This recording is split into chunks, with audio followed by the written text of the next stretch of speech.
कहते हैं कि पूरे बिहार में वो शिक्षक नवरात्रा करता है, शिक्षक उपवास पर रहता है। अरे शिक्षक और आम लोगों को आप एक शिक्षक को गुरु को भगवान का दर्जा दिया गया है। आपके जैसे शिक्षक के वोट से जीतने वाले लोग अगर शिक्षक के खिलाफ में इस तरह से विष वमन करेंगे तो आपका क्या होगा, यह समय का इंतजार कीजिए और आपको समय पर जवाब मिलेगा। जो शिक्षक आपको आज इस तरह का गाड़ी बंगला वेतन पेंशन सब दिलवा रहे हैं, उसके खिलाफ अगर आप इस तरह से महापर्व के समय में राजनीति, गंदी राजनीति कर रहे हैं तो इसका आपको खामियाजा जरूर भुगतना पड़ेगा। हमको ना वेतन मिलता है, ना पेंशन मिलता है, ना बंगला है, ना गाड़ी है। वो शिक्षक के वोट से जीतते हैं चुनाव, और बरसों से पटना में शिक्षक के वोट से चुनाव जीतकर बंगला, गाड़ी, वेतन, पेंशन लेकर के पूरा एकदम ऐशो आराम की जिंदगी जी रहे हैं। वो अगर शिक्षक के प्रति इतना बेबुनियाद और इतना घिनौना टाइप का बयान देते हैं तो हम उनसे इत्तेफाक नहीं रखते। उनको तो समझना चाहिए, समीक्षा करना चाहिए और माफी मांगना चाहिए शिक्षक समाज से कि छुट्टी जो बरसों से कहते हैं कहां मिल रहा था। अरे आप किस दुनिया से आए हैं? आपको नहीं समझ में आ रहा है कि बरसों से यही छुट्टी का प्रावधान था? कौन शिक्षक संगठन के नेता उनको ये सलाह दिए हैं कि आप इस तरह से मीडिया में जाकर के शिक्षकों के छुट्टी कटौती पर सरकार का समर्थन कीजिए और कहिए कि शिक्षक को सब पूरा क्या बिहार दे दिया जाएगा? शिक्षक की आवाज आप उठाते हैं, आप कह रहे थे कि आवाज उठाते हैं, तो ये किसको चिरकुट कह रहे थे? अपने गिरेबान में झांक के देखिए, जिस नेता के कहने पर शिक्षक के जो प्रतिनिधि, सो कॉल्ड प्रतिनिधि, कौन उनको कहा है? ये तो बड़ा सवाल है ना कि उनको गुमराह कर रहा है। कल अपना वजूद वैसे शिक्षक के हुआ तो सरकार का दलाली करने का कुछ लोगों का हैबिट हो जाता है। एमएलसी साहब से ठेकेदारी पट्टेदारी लेकर के चमचागिरी करने का, चरण वंदना करने का कुछ लोग काम करते थे। नवल किशोर यादव जी आज तक शिक्षकों के भलाई के लिए कोई भी काम नहीं करवा पाए।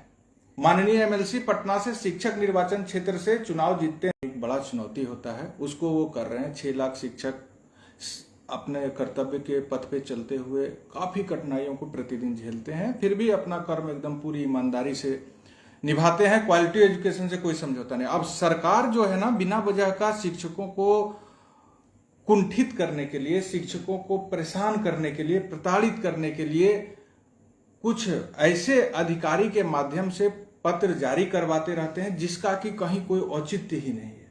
कि दुर्गा पूजा का छुट्टी में कटौती कर लिया गया, इसका कोई मतलब नहीं था, कोई आवश्यकता नहीं है, कोई लेना देना इससे नहीं है। ये बिना वजह का एक विवाद खड़ा किया गया है। 60 दिन की छुट्टी बरसों से हम लोगों को, दशकों से शिक्षकों को मिल रही है। वह छुट्टी शिक्षक छात्र के विचार विमर्श के बाद तय किया जाता था। बिहार में ऐसा होता था।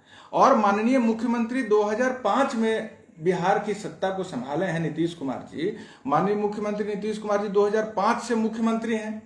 ये 24 में आके कैसे छुट्टी में परिवर्तन करने का प्रेरणा उनको कहां से मिला? प्रेरणा मुख्यमंत्री जी को जब 60 दिन की छुट्टी 2005 में वो मुख्यमंत्री बने तब भी दे रहे थे, आज 2024 में भी 60 दिन का ही छुट्टी, लेकिन उसको क्या कर दिया गया है? माइंड गेम करके उसको गलत तरीके से सेट कर दिया गया है। मतलब शिक्षक इससे नाराज हो जाए, शिक्षक बिहार के खुद को ठगा महसूस करें, प्रताड़ित महसूस करें, कुंठित महसूस करें। इसलिए दुर्गा पूजा में पहले 10 दिन की छुट्टी, दुर्गा पूजा के साथ कई पर्व को एक साथ मिला करके 10 दिन की छुट्टी दी जाती थी, अब उसको 3 दिन की छुट्टी में।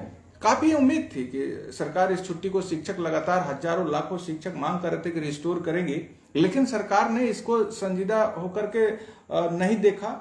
मुख्यमंत्री जी इस पर कॉग्निजेंस नहीं लिए। वो जो चुप्पी लादे हुए हैं। शिक्षक को कौन तंग तबाह कर रहा है? कौन रच रहा है बिहार में शिक्षक के साथ का साजिश? ये साजिश शिक्षकों के साथ नहीं है, ये बिहार के शिक्षा को तंग तबाह करने का एक बहुत गलत प्रयास हो रहा है। शिक्षक जो है ना, शिक्षा को, बिहार की शिक्षा को देश में सबसे पहले पायदान पे लाने का प्रयास कर रहे हैं, लेकिन उनको परेशान कर रहा है। दुर्गा पूजा की छुट्टी काट लो, छठ दीपावली जैसे पर्व की छुट्टी काट लो, अल्पसंख्यक भाइयों के पर्व की छुट्टी काट लो। अरे काटना कहाँ है? 60 दिन का छुट्टी है, उसको शिक्षक और छात्र के सहमति से तय करके देना है जैसे पहले होता था। तो मुख्यमंत्री 2005 से बने हैं नीतीश कुमार जी, अभी तक वो वही छुट्टी 60 दिन जो शिक्षक और छात्र मिलकर तय करते थे, डीओ डीपीओ सब छुट्टी निर्धारित करते थे, आज 24 में आकर के आखिर मुख्यमंत्री जी को कौन ज्ञान दे रहा है इस तरह से, जिससे उनकी पूरी छवि खराब हो जाए, उनपे तरह तरह के आरोप लगने शुरू हो जाए, शिक्षित लोगों का आक्रोश उनके प्रति भड़क जाए। और खास करके 25 के चुनाव में उनका घोर खामियाजा भुगतना उनको पड़े।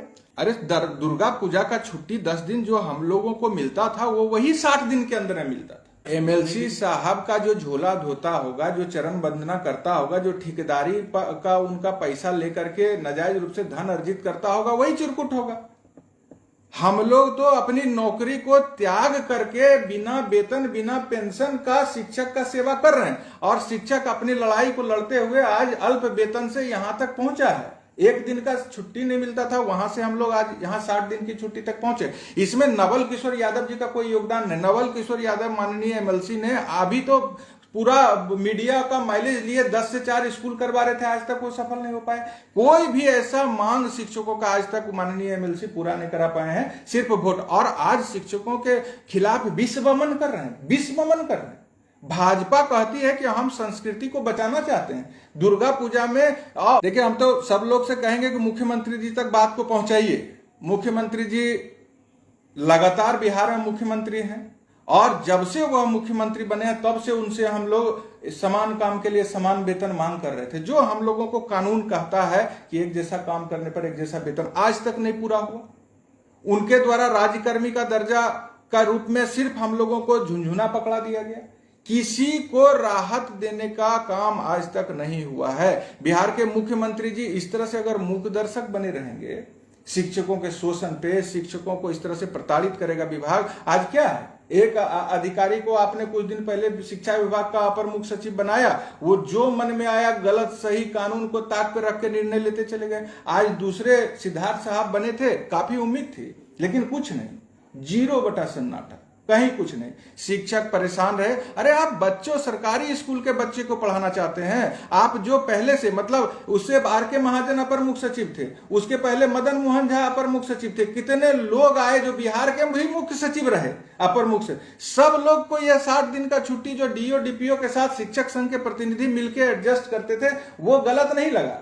आज यही 2 अधिकारी आए हैं, इनको लग रहा है कि यह रिस्टोर नहीं होना चाहिए, ऐसा करने से शिक्षा में अमूलचूल परिवर्तन कर देंगे। ये शिक्षा व्यवस्था जो पटरी पर चढ़ा है उसको धराशायी करना चाहते हैं। अभी हाल फिलहाल में 2 लाख के लगभग बीपीएससी से शिक्षक नियुक्त हुए हैं। वो लोग आए थे, क्या देख रहे हैं, क्या उनको क्या मिल रहा है कि वो देख रहे हैं राष्ट्रीय पर्व पर छुट्टी नहीं, दुर्गा पूजा पर छुट्टी नहीं, उनका हौसला टूट रहा है। बीपीएससी के शिक्षक हों या पंचायती राज संस्था के द्वारा शिक्षक नियुक्त हों, आज आप देख लीजिए कि बीपीएससी से ये पहली बार बहाली नहीं हुई है। सरकार जब चाहती है कभी बीपीएससी से बहाल करती है, कभी सीधा रिक्रूटमेंट करता है, उसका मेधा सूची बना के बहाली करती है ये सरकार। कभी टीईटी पास लोगों को अपॉइंटमेंट होता है, कभी जिस तरह से मन होता है सरकार को। आज बिहार में इससे पहले भी 92, 93, 94 में बीपीएससी के माध्यम से बहाली हुई, उसको क्या वेतन मिलता था।